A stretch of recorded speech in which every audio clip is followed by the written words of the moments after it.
So there was sufficient knowledge in the Canadian establishment of the planning, the plotting. I often think it could have been a conspiracy.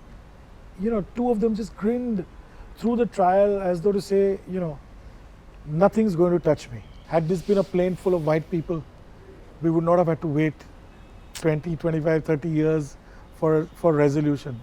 Well, closure as we know it, in the literal sense of the word, may never happen. But it doesn't stop us from seeking the truth even today.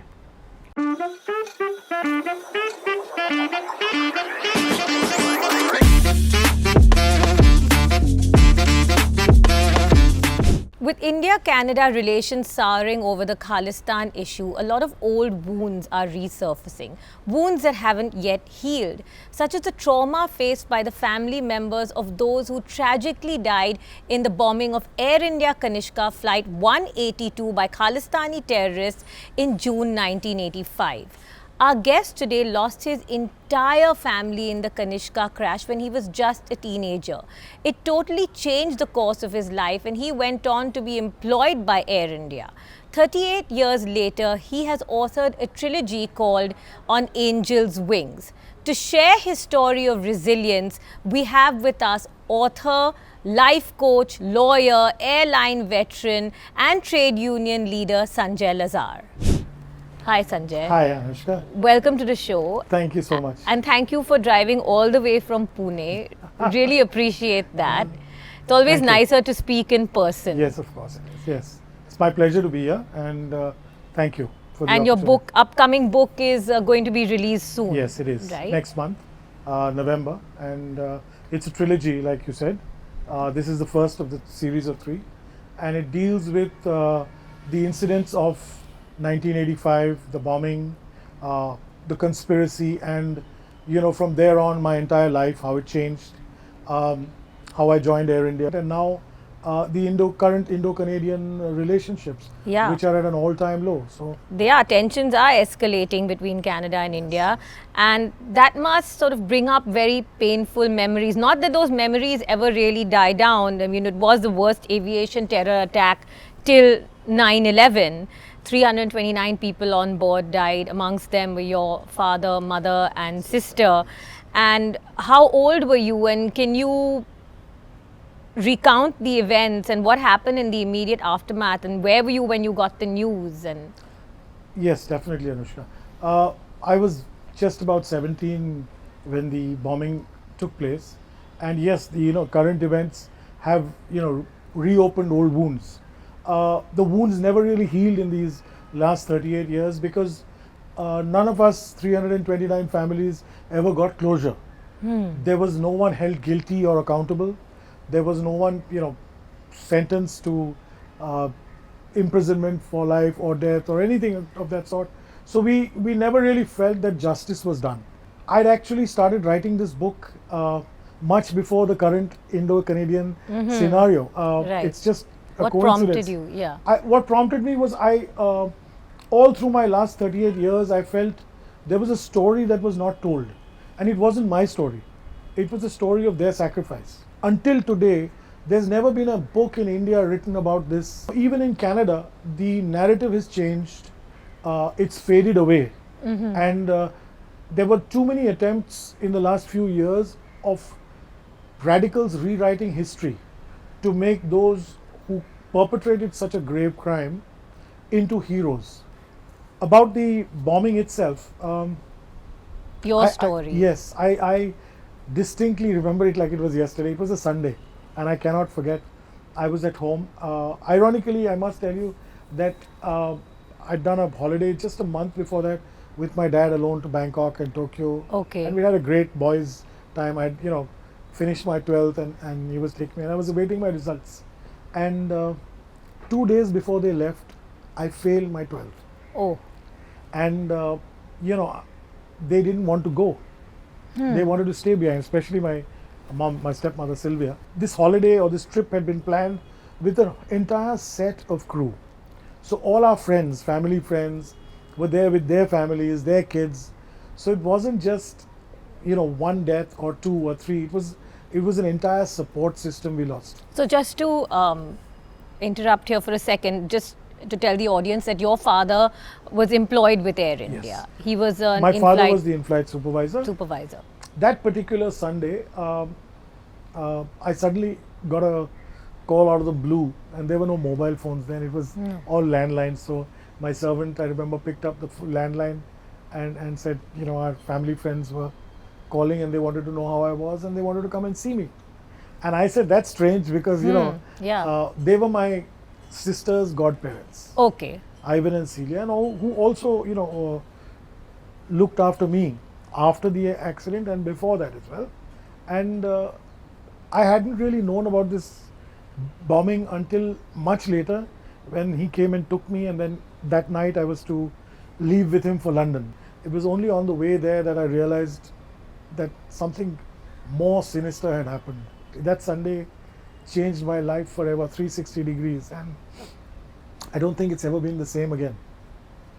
I mean, I can imagine you probably had different plans, and then there's, you know, all these legal issues to deal with, and family and inheritance. But I mean, before all that comes the shock and the pain. You know, you're 17, so you landed in London and then you realize it was a crash. It was only when I reached the hotel and then, you know, they said I was told the plane is missing, there's been a bomb, they're not sure what's happened. That's when we started, you know, I started realizing that, God, they have gone and I may never see them again. Oh my. To make matters worse, what happened that next night, the night we landed, there was a bomb threat in the hotel. Which hotel was that? That was the Heathrow Penta, and not many, this has not been reported, a lot of the families were staying there, and the Air India crew, and we evacuated that hotel. I still remember at 3:40 in the morning. Ironically also, it must be remembered that it was pieced together later on the same very day, across the world in Tokyo at Narita, at the airport, a bomb went off in a suitcase, which was the twin bomb of the one that blew up Kanishka. That was meant to go off on the Air India 309. Okay. So it blew off on the conveyor belt. So there were more than one bomb, you know, targeted for Air India on that day. Eventually, I think a day later, we left for Cork, Ireland. Right. Because Cork was the nearest city to the crash site. That was where the ships had come in and you know, they'd retrieved bodies, parts of the aircraft, stuff like that. So we flew there, and by then Air India had already assembled a team there. Interpol had come there, the Scotland Yard. You know, it had all the investigative agencies there, and you know, they'd set up a victim identification squad. So here I am, you know, young guy, 17-year-old, and you know, you don't know what's happening.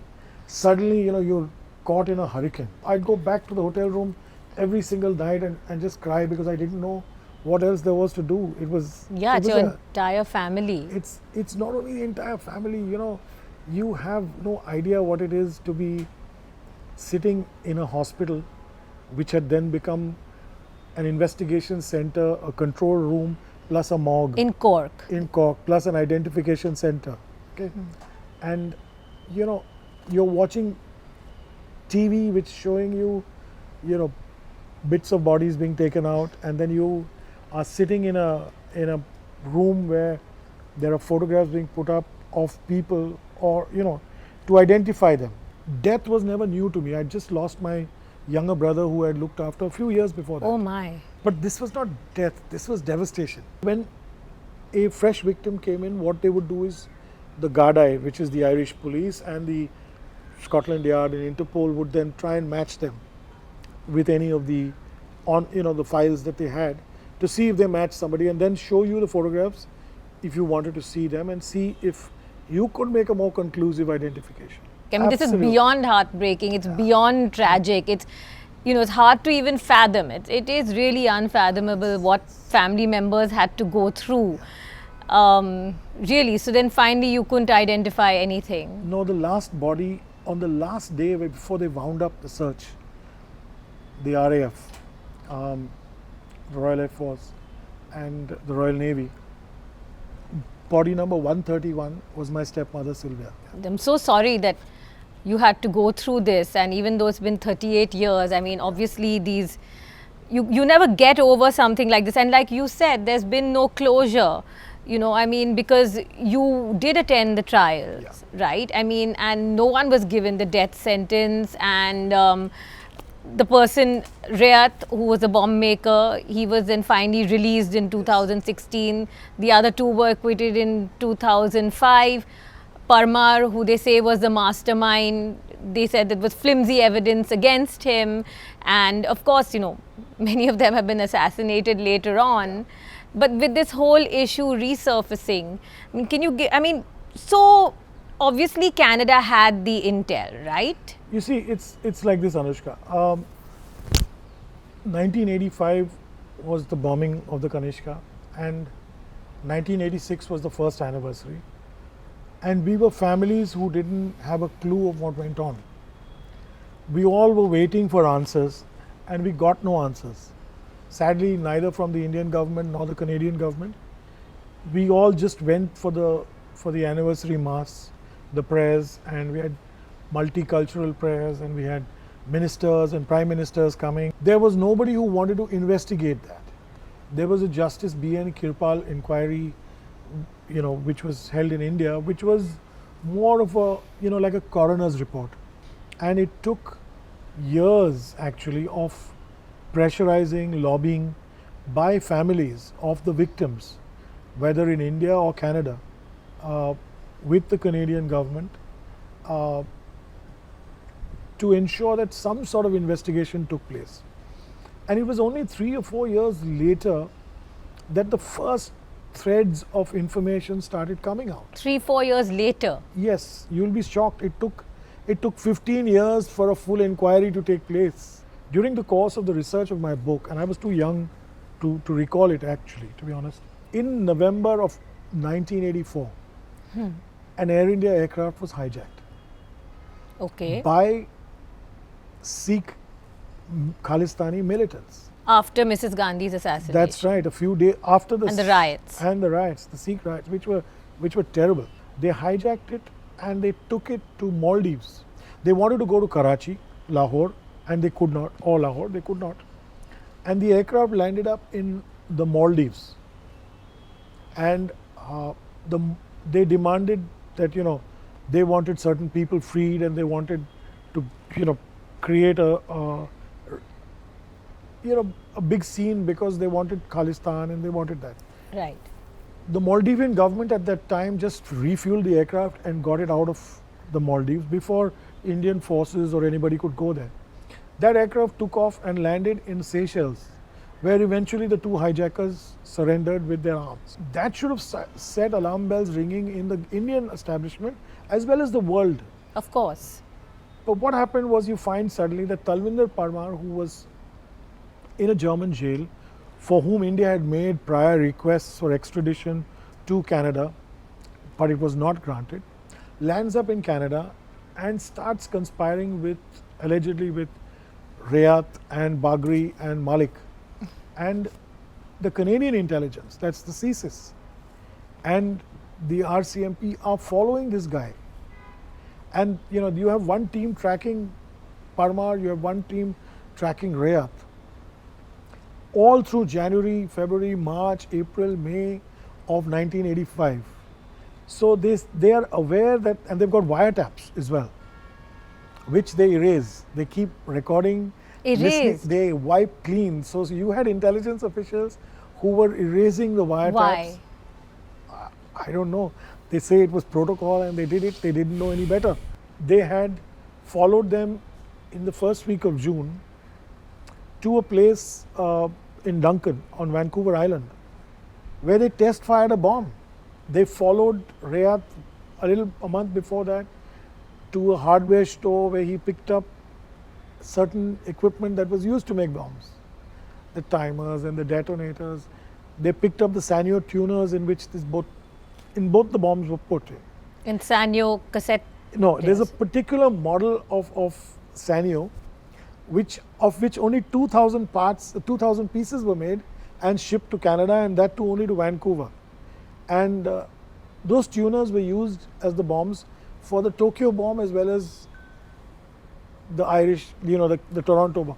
That's how investigators later pieced the two and said they were from the same person, from the same bomb maker, from the same bomb. So there was sufficient knowledge in the Canadian establishment of the planning, the plotting. The important thing is that they had knowledge of this in advance, that there was something going to happen, that there was a bomb that was test fired, that there was money being collected. And there's also the evidence that came before the inquiry, not in the criminal trial, I'll talk about that later, but in the inquiry, that of a person who was offered $200,000 at that time to plant the bomb on an aircraft, which he refused. He took the money and then he refused. He said no. Okay. And he came and reported that to the RCMP. Now, the other aspect of... Reported it? Yes, he reported. In 85? Yes, absolutely.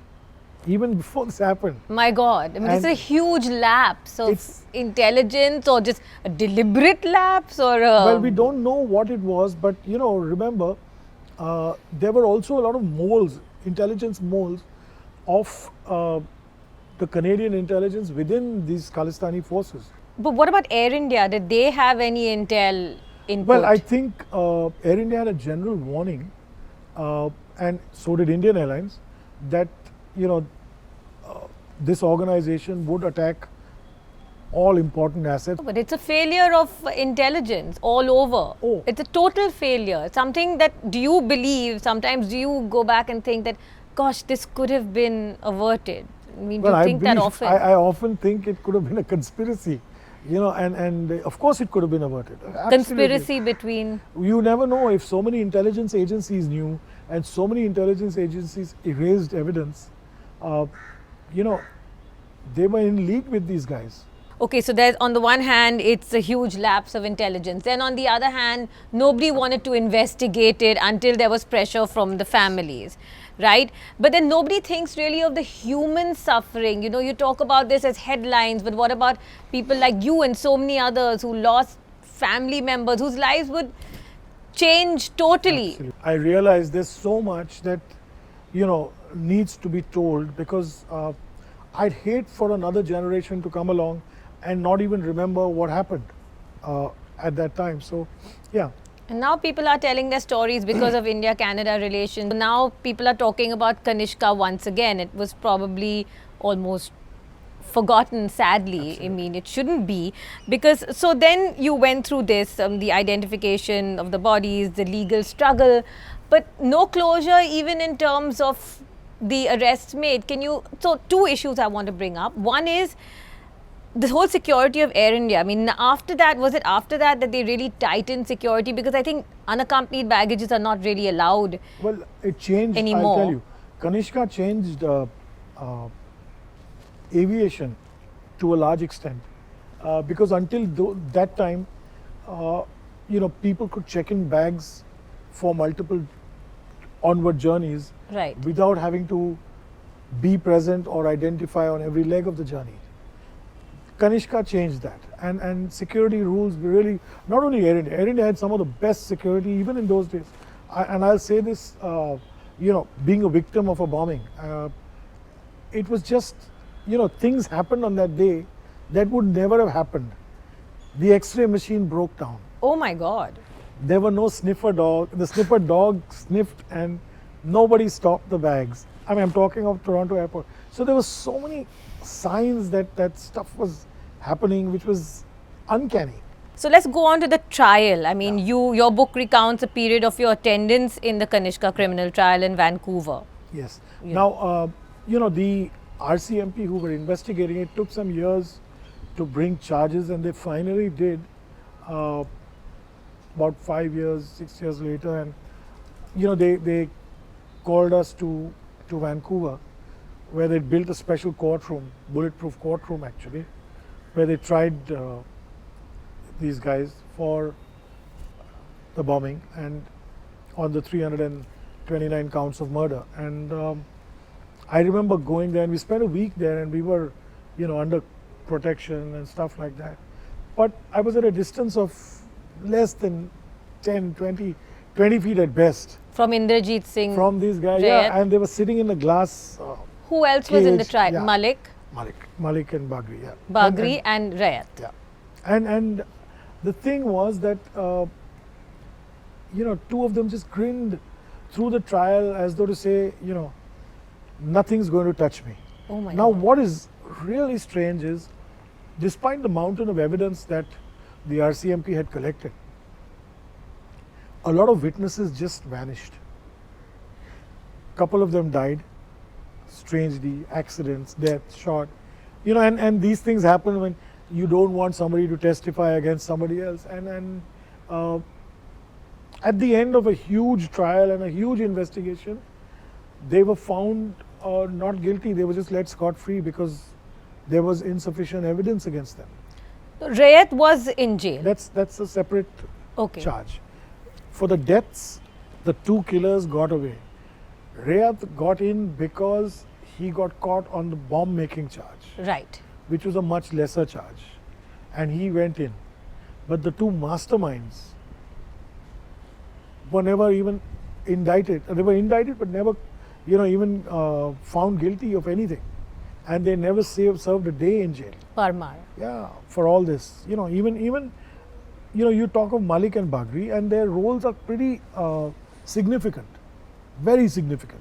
How did that was- make you feel? When Oh, I remember. I mean, I remember going on TV then at that time, and it was like as though they killed our family all over again. Oh. There was still no, remorse or apology from either the Canadian intelligence authorities, the police authorities, the Canadian government, because this was a failure on their part. It was the Canadian families actually who formed an organization called, the Air India Victims Families Okay. Association, and started lobbying, and we as Indian families also lobbied as part of that for an inquiry. We needed, to get a judicial inquiry. If the trial had gone so wrong, it took, I'd say, a good 10 years more Oh gosh.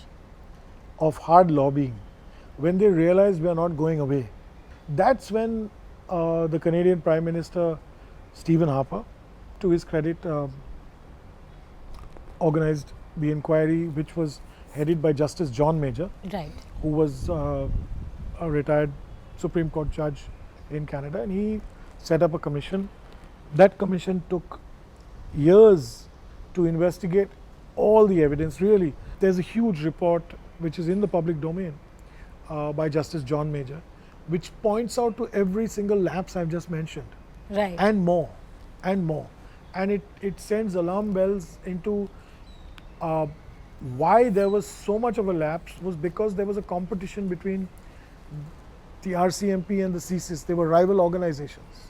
Okay. One was a policing organization, one was an intelligence gathering Intelligence. organization, which was new, and then the American organization. So everybody wasn't sharing intel with each other. You also appeared before the John Major Commission with an Well, individual I- standing. Yes, so I did appear before the John Major Commission with individual standing in my own name as a representative of my family, because I'd lost 3 family members, and as the General Secretary of the Air India Cabin Crew Association, representing all the crew members' families who passed away. When was this inquiry? This was, he gave his report in 2008. So what Nobody- happened once he gave the report? Well, he did this entire thing, and there were a set of reforms that the Canadian government decided to bring into place and put in place, and there was a public apology from the Canadian Parliament, from the Canadian Prime Minister. There are a lot of loose ends, I believe, that have still not been tied up, and to my knowledge, until last year, Kanishka Air India 182 was still an open, investigation for the Royal Canadian Mounted Police. I believe they've just started winding it up or wound up, and they're returning personal effects of the Okay. victims and the evidence. Had it not been for Nijjar and the Khalistani effect and Justin Trudeau's statements, you're right. The tragedy of Air India and Kanishka would never have come alight again. Had this been a plane full of white people, we would not have had to wait 20, 25, 30 years for resolution. and in 2025 it'll be 40 years of the Kanishka bombing. But in your own way, are you still seeking justice? I mean, clearly there's no closure. Are you and the other families still going to push for justice? Well, closure as we know it, in the literal sense of the word, may never happen. But it doesn't stop us from seeking the truth even today. Every big anniversary, whether it was the 1st, the 5th, the 10th, the 20th, we get a horde of VIPs who come to, Cork, Ireland, where the main monument is in memory of the families, and they promise all sorts of things, and they will investigate, and they will look. But barely have the flowers dried, they all disappear. So lastly, I just want to ask you for 3 mantras for staying strong and moving forward and not giving up hope. 3 of your personal mantras. The first and most important thing for me is the truth always gets justice.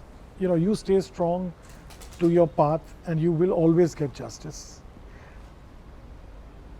The second mantra, and probably the most important for me, is the title of the book, on Angels' Wings. And it details what does it mean. To me, it's about the angels I have in heaven. And that's, whether it's my brother, whether it's my dad, whether it's my mom or sister, or they have protected me every step of the way when I could have either been killed or I could have gone into devastating trouble. I believe, you have to follow your conscience. You will always have a spiritual being, an angel, somebody to look after you. And I believe that, you can never give up. Don't tire. Never give up searching for the truth and finding truth. Speaking truth to power is the best, mantra for everything.